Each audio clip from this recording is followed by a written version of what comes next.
For the first rule, we're going to look at something that is taught in both high schools and colleges around the country. And before 1903, they had a very interesting version of it. It's called no such thing as. Before 1903, you could sit in a college classroom or a high school classroom, and the teacher would actually tell you there's no such thing as heavier than air flight. Of course, it would take a couple of bicycle mechanics to deduce through observation that there really is heavier than air flight. And if you happen to be sitting in your classroom, college or high school before 1903, and your teacher was telling you that there's no such thing as heavier than air flight, and you pointed out that the pigeons sitting on the windowsill didn't get there using hot air, you would be quietly asked to leave, or maybe not so quietly. No such thing as a bicycle? No such thing as over unity. And this is why it took two bicycle mechanics to figure out that there's no such thing as heavier than air flight is wrong. They were looking at birds' wings and birds and realized that they were flying using heavier than air flight. So they built a little wind tunnel and they put birds' wings in this wind tunnel and figured out something that we today call lift. A bicycle is actually an over unity device. And if you want to test it sometime, map out 5 miles and either carry or push the bicycle in one direction, and then turn around and ride the bicycle back. Time yourself both ways and see which one goes faster. Now, modern teachers today will tell you, well, bicycles aren't really over unity. What they are is a mechanical advantage. Technically, a mechanical advantage is if you're trying to lift a 10,000-pound weight, you can use pulleys and rope to move the rope 10,000 feet and lift the load 1 foot, giving you a theoretical mechanical advantage. But a bicycle isn't just a mechanical advantage. It's actually over unity.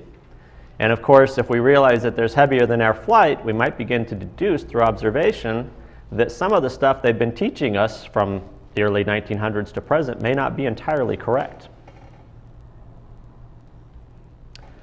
We're going to look at commerce today, and of course we're looking at the 10 rules of commerce. So one of the things we need to do is to define commerce. There are several different definitions of commerce out there, but we're going to use a very, very basic definition. And the basic definition of commerce is any exchange of goods and services, with or without money being involved. So money can be a medium of exchange, but it's not necessarily required for commerce. Commerce, however, is pretty much required for all of us because we don't grow our own food, and we don't weave our own clothes, and we don't make our own shoes. So since we have to engage in commerce, we're going to look at the rules of commerce, and we're starting with the most basic definition of commerce: any exchange of goods and services with or without money. Now, we have some pretty cool characters in history who have deduced various versions of truth through observation. And we're going to use observation to deduce the 10 rules of commerce as well. Pythagoras is one of my all-time heroes, and the reason is that using simple geometry, he not only figured out how to measure the lengths of a triangle, he also figured out that the Earth was a sphere, and he even deduced and calculated the approximate diameter of it. Now, of course, this knowledge existed in the ancient world long before Pythagoras, but we don't have the records of that. Of course, we only have this modern version of recorded history. And in our modern version, he is the first man to have been given credit for correctly deducing not only that the Earth is spherical, but actually measuring reasonably accurately the 24,000 mile plus circumference of the Earth. So if we can figure out that the Earth is a sphere and we can actually calculate or deduce its approximate diameter through observation, surely we can figure out the rules of commerce through observation. Johannes Kepler, another guy who was being taught at his day and age that the Earth was the center of the solar system. And of course, this was the teaching of the church of the day. We won't throw out any names today because we don't want to offend certain churches, but the church of the day was not only teaching it, but if you said anything to the contrary, you might end up being killed or put in house arrest. So Mr. Kepler comes along, and through observation and through the application of mathematics, he correctly predicted not only the paths of the planets within our solar system, but correctly predicted that we have a heliocentric solar system. Now, of course, when we read out of Scripture that the Earth is actually the center, it doesn't really mean the center of the orbiting bodies. It has to do with hyperdimensional torsion field physics, which we're actually going to cover today. I know I'm throwing a hint out there, but we're going to just look at simple observation, and that Kepler, instead of being imprisoned like Galileo, or instead of being killed, he was able to deduce and demonstrate through mathematics and through observation that we have a heliocentric or sun-centered solar system. Tesla. Everybody sees lots of information on Tesla. Tesla was one of those guys who, sitting in his high school and later college classrooms, was being taught things that he didn't think were right, just like the Wright brothers are bicycle mechanics, right? And when he was sitting in his college class, the professors in his college class were teaching about direct current, which is the primary source of electricity being used at that time. And Tesla realized that direct current was dangerous, that you couldn't send it very far with so much resistance that it would create heat in the wires, and so you basically had to have a generating plant on every block if you were going to use direct current. Now, it was incredibly dangerous because even small voltages of direct current with just a little bit of amperage could be instantaneously lethal. So Tesla actually stood up in the middle of his college class and announced to the entire class that he was going to run the entire world off of alternating current, and that if he had to, he would invent the systems for doing it himself. Very brilliant man. He later went on to do just that. He invented all of the systems used in alternating current today, from the alternators that generate the electricity to the transformers that step it up and down in voltage.